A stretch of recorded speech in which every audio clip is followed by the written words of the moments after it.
Yes, sir, mon homme. Là, tabarniche, y a pas personne à soir qui se couche de bonne heure parce que c'est Bleu Cinéma qui joue. C'est à soir, ça se passe.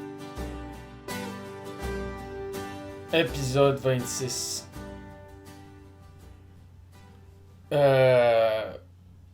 Pierre Perrault. Loubigmatique. Ouais. Non, mais c'est ça, dans le fond. Je vais venir. Je suis là. Je veux vous parler de Pierre Perrault.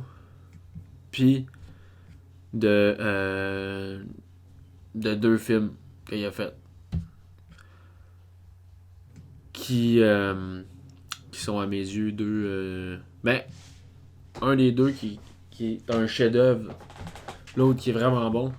Mais qui est peut-être pas un chef-d'œuvre, mais ça reste un astifi de bon film. Mais ouais. Pierre Perrault, man. Là, il y en a sûrement. Hey, c'est les élections américaines, sti, en plus, à soir. Ben, regarde. Moi, je dis ça, puis je dis rien, mais. Trump va gagner. Sur ce, ne se laissons pas hypnotiser par l'hégémonie américaine. Leurs problèmes ne sont pas les nôtres. Pierre Perrault, ça c'est notre problème par exemple. Mais c'est pas un problème, c'est un très beau problème. Pour ceux qui ont pas, qui connaissent pas Pierre Perrault, ben décollez d'ici au plus vite. Non, c'est pas vrai. Restez, au contraire, restez ici. Puis, écoute, faut que vous allez voir les films de Pierre Perrault. Sont tous sur le site de l'ONF, gratis pour la grande majorité.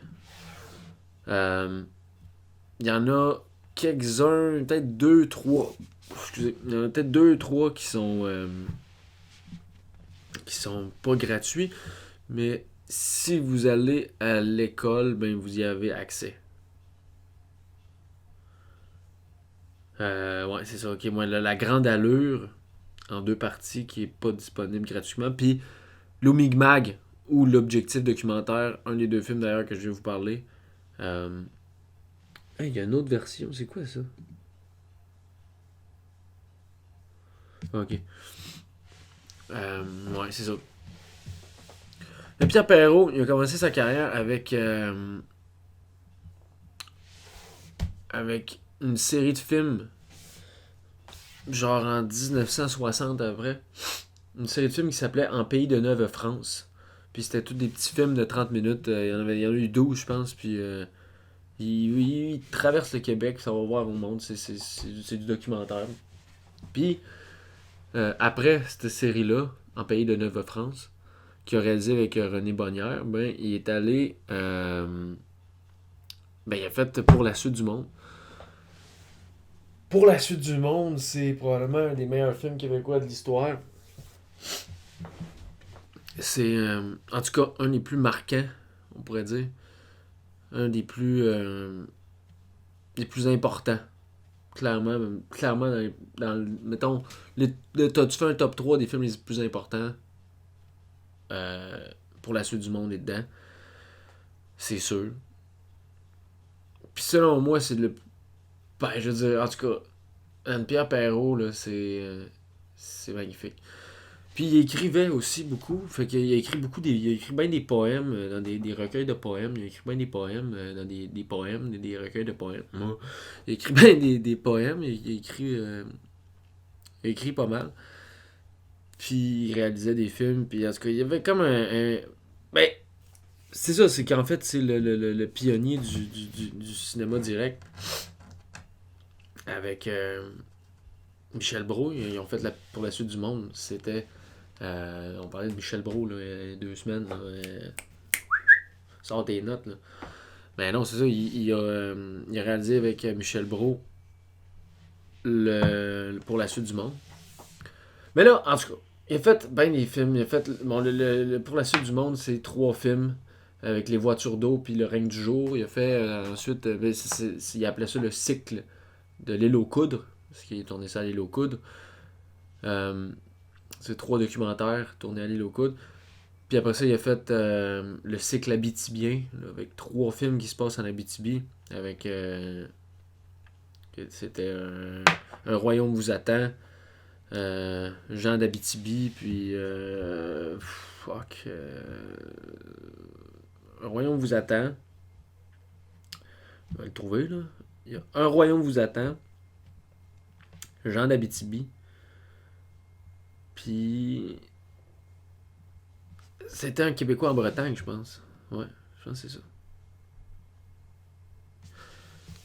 Ça, c'est le cycle abitibien, puis ça se passe, il parle de la colonisation de l'Abitibi, puis comment que, après ça, dans les années 60, ils ont voulu coller tout le monde dehors de là. C'est vraiment touchant, là, avec Horace Lalancette, d'ailleurs. Il allait tout le temps chercher des bons... C'est ça, c'est que Perrault, il allait tout le temps chercher genre un ou des bons personnages il les choisissait bien. Dans le cycle de L'île aux coudes, il y a Alexis Tremblay, il y a Grand Louis.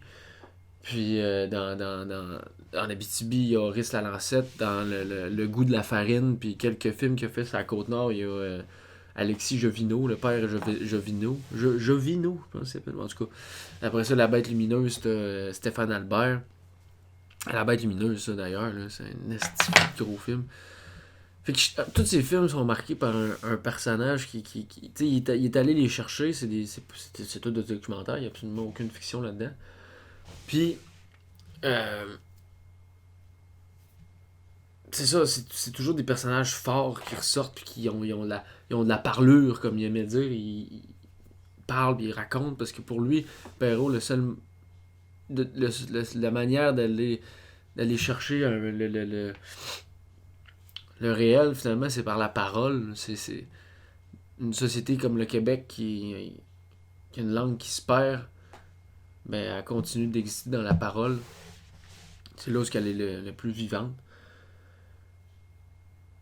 Puis c'est ça, ces films, c'est beaucoup de laisser les gens parler.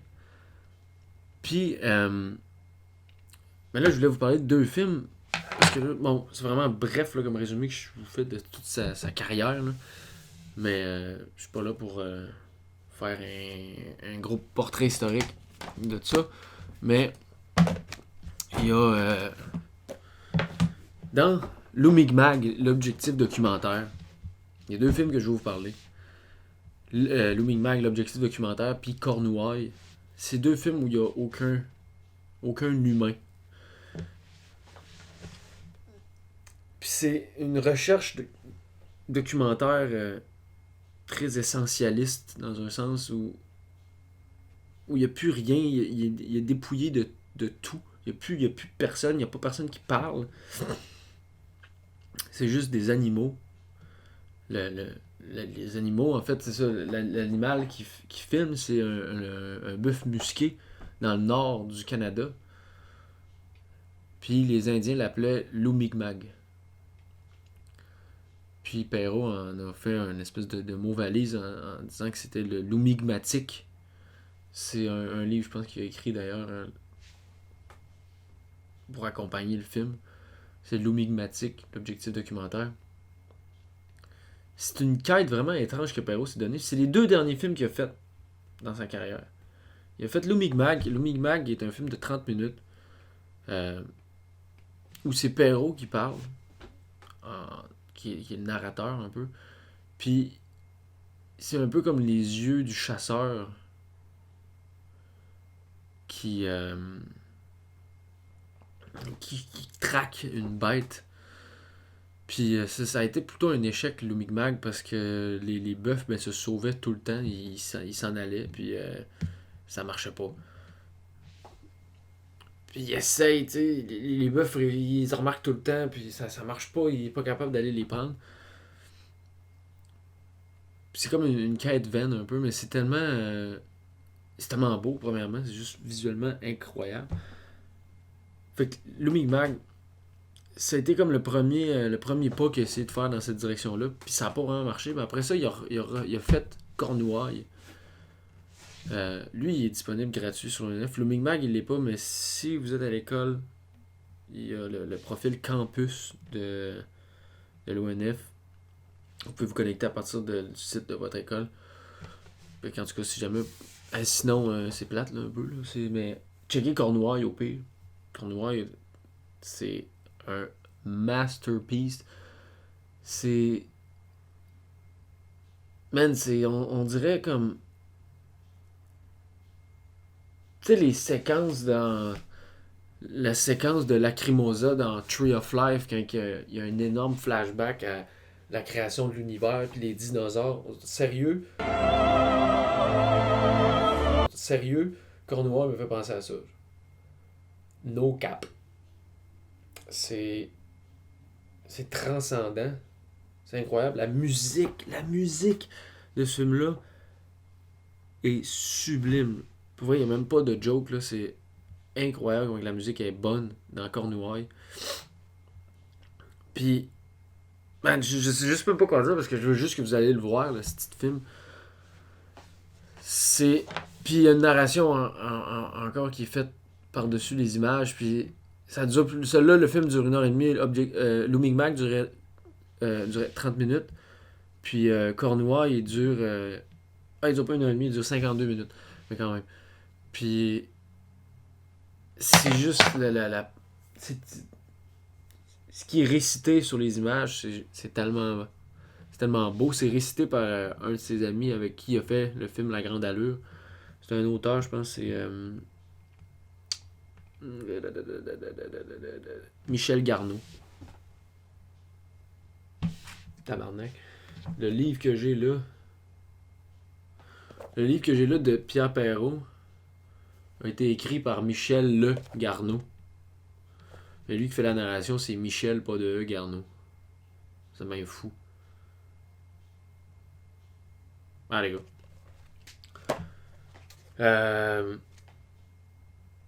Puis la narration est incroyable. C'est juste vraiment beau. C'est tellement juste bien ficelé. Tous les mots sont à la bonne place. C'est bien écrit.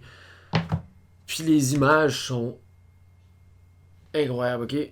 Cornouailles, ça a été tourné sur l'île d'Ellesmer. C'est l'île la plus septentrionale au monde, je pense. Ou en tout cas, dans les places les plus septentrionales au monde. C'est en haut du Groenland. Écoute, c'est pôle Nord, là. Puis il est allé filmer ces bœufs musqués-là pour les voir évoluer. Parce que la métaphore de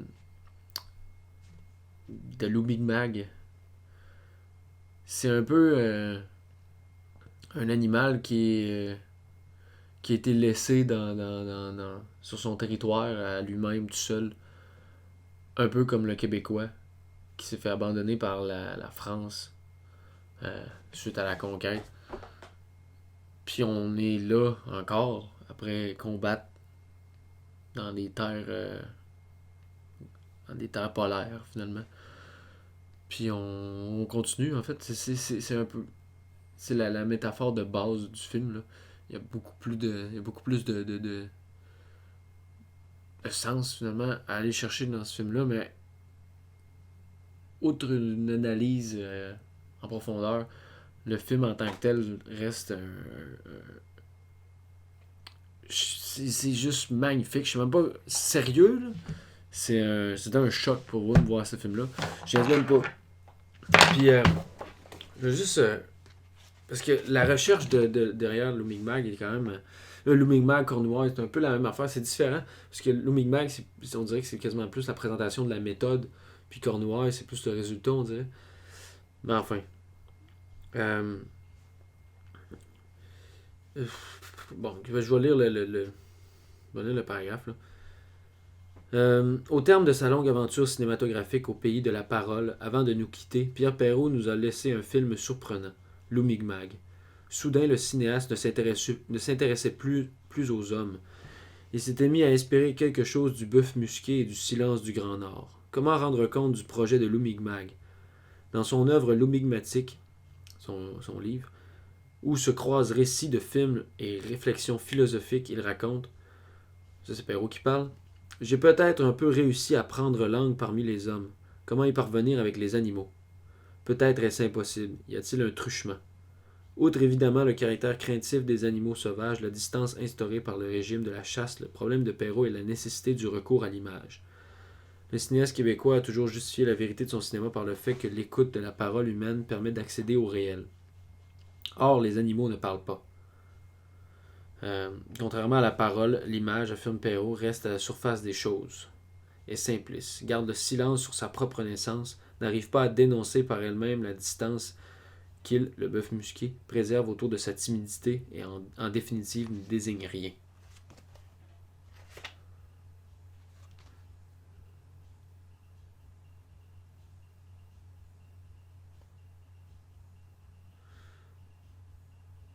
Comment voir autre chose dans le narval que la licorne?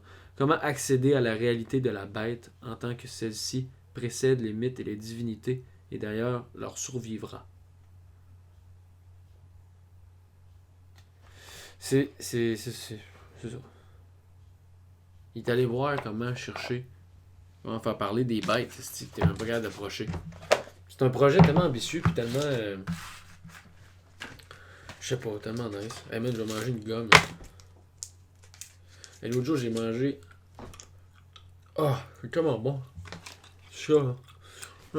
Ouais. Trident Layers. Oh. Une fois, j'ai mangé 7-8 en même temps. C'est tellement cave. J'ai de la même partie. Oh! Ça goûte mon secondaire. Oh. C'est bon. Fait que ça, du cas. On va finir ça de même pour vrai. Allez voir Cornouailles, c'est juste ça que je vous demande. Sur l'ONF, je vais mettre le lien dans la description. Ceux qui ont accès à campus de l'ONF, accédez-y. Et allez voir Lumig Mag, l'objectif documentaire. Puis, de grâce, s'il vous plaît, je vous en prie, écoutez les films de Pierre Perrault. Pour connaître le cinéma québécois, il faut savoir. Il faut connaître l'œuvre de Pierre Perrault, c'est indispensable. C'est magnifique, c'est sublime. Pierre Perrault. Écoutez ça.